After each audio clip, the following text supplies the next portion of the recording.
As someone who has worked in the human resources field for 30 plus years, I can tell you that a lot of people lose their job each year. Why?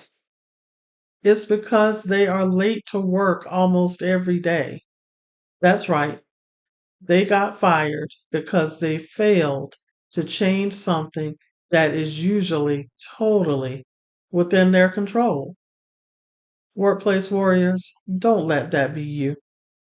The first thing you need to do is welcome to another video. If you're here for the first time, welcome. My mission is to help you live your best career life. So be sure to share this video with others who also want to live their best career life. As a highly experienced human resources professional, I have seen a number of employees get fired for constantly being late to work, that is. And I always think that the employee could have possibly saved their job by making just a few small tweaks to their schedule or to their routine. Now, I believe that most of us struggle with being on time for work. I don't know whether it's because we just don't like working for someone else, that's just not where our passion is, or whether that's true for all of us or just some of us. I can tell you for me, and thank God I have a bit of flexibility in my position and when I have to be at work. But mine is partially because it's not that I sleep late. I am an early riser. But what I do is I try to do other things that I could have taken care of the day before. I look around the house and I'm like, Dad, that table needs dusting. Well, that is not the thing that I need to be worried about when I'm trying to get ready for work.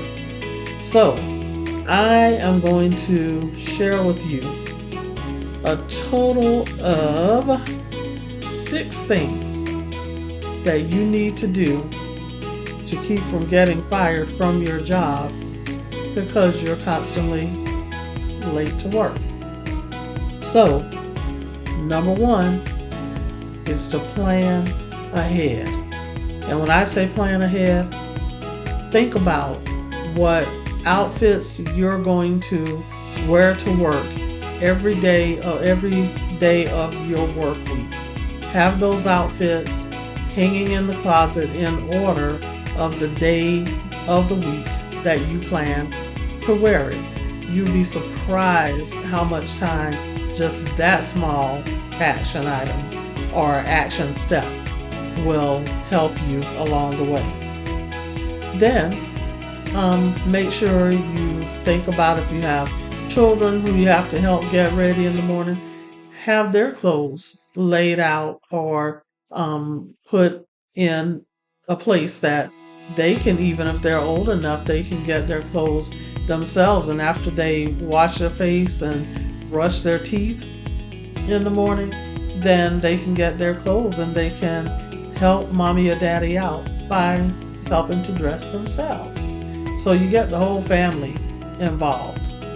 And the second thing that I would recommend you do is to communicate. And it is so important.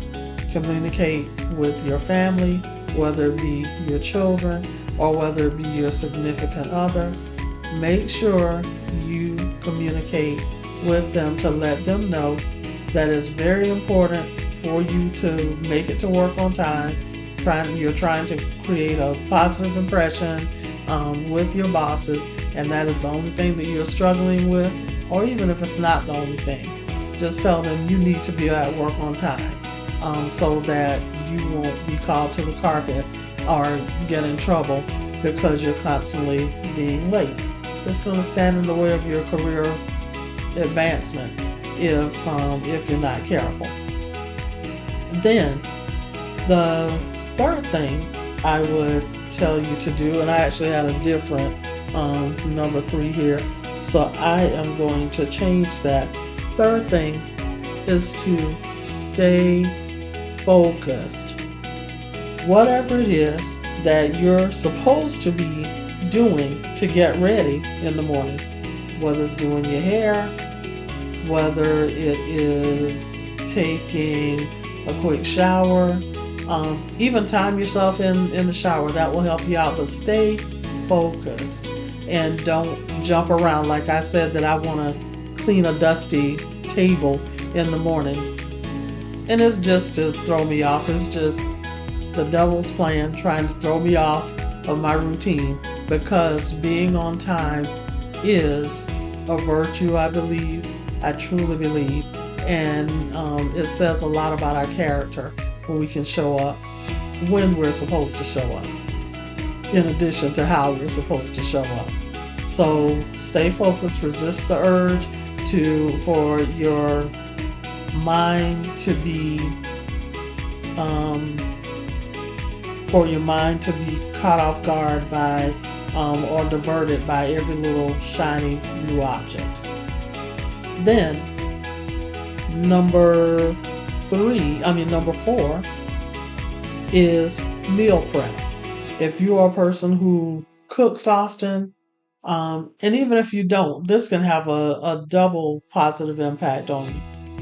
Start cooking, even if you don't cook the entire meal. If you go ahead and buy things that you can and get yourself an insulated lunch bag and some of those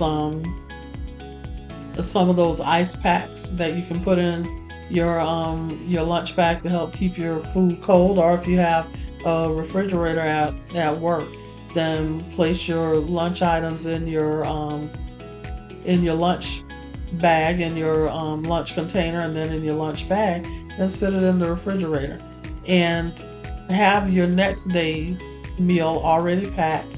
Try to have about at least 3 containers, neatly sized containers, that will sit in your lunch bag, that you pre-plan your lunch. So like whatever you have for dinner the night before, try and save a portion of it for lunch the next day. Or if you have, let's say, chicken, and you have a little chicken left over, maybe like a half a chicken breast or something like that, then steam some broccoli or some other vegetable that you really like, and have that at the ready to pack for lunch the next day to go with a small piece of chicken or whatever you may have left over from the previous day.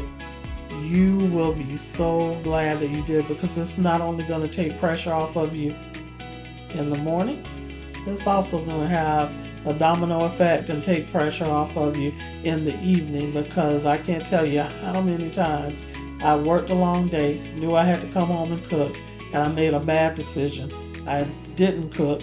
I stopped by a fast food place, spending money, and on top of that, it wasn't healthy. So actually, doing meal prep can have a 3-part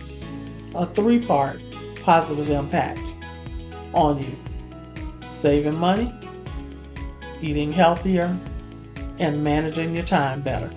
So try these. Then